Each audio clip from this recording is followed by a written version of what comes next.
Сегодня мне хочется рассказать об удивительном растении, которое произрастает на территории национального парка Смольный. Это можжевельник обыкновенный. В национальном парке можжевельник встречается в Барахмановском и Кимлянском. Вот. Можжевельник относится к семейству кипарисовых, поэтому и формой напоминает, отдаленно конусовидной формы, напоминает кипарис. От ели обыкновенной отличается иголками. Иголки находятся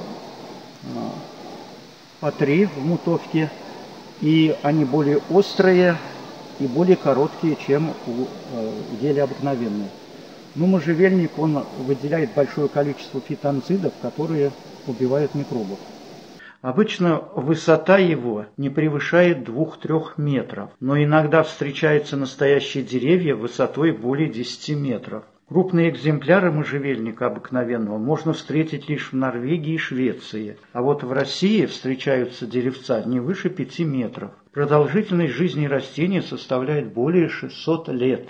Можжевельник – однодомное или чаще двудомные растения. Мужские шишки почти сидячие, желтоватые. Женские шишки, шишкоягоды, многочисленные, диаметром 5-9 мм. Созревают они на 2-й или даже 3-й год осенью. Состоят из 3 или 6 чешуй. Сидят на очень коротких ножках. В шишке 3, иногда 1 или 2 трехгранных семени, удлиненной и яйцевидно-конической формы. Пылит обычно можжевельник в апреле-мае. Первое семяношение на открытых местах 5-10 лет. Обильные урожаи через 3-5 лет. В эти годы урожайность шишкоягод свыше 50 кг с гектара. Размножается можжевельник преимущественно семенами. Шишкоягоды входят в состав многих смесей пряностей. В первую очередь можжевельник употребляют при всех способах приготовления дичи, темных соусов, изделий из мяса, главным образом жирной свинины и баранины. Улучшает он и аромат совойской и краснокочанной капусты и свеклы. Хвою и шишкоягоды используют для копчения мясных и рыбных продуктов. Шишкоягоды как пряность используют при изготовлении морса, конфет, пряников. Древесина красноватая с приятным запахом. Ввиду малого размера дерева древесина промышленного значения не имеет. Мелкослойная и плотная, она применяется для токарных работ, резьбы, изготовления игрушек и тростей. Из древесины можно получать коричневую и красную краски. Шишкоягоды окрашивают ткани в желтый и желто-зеленые цвета.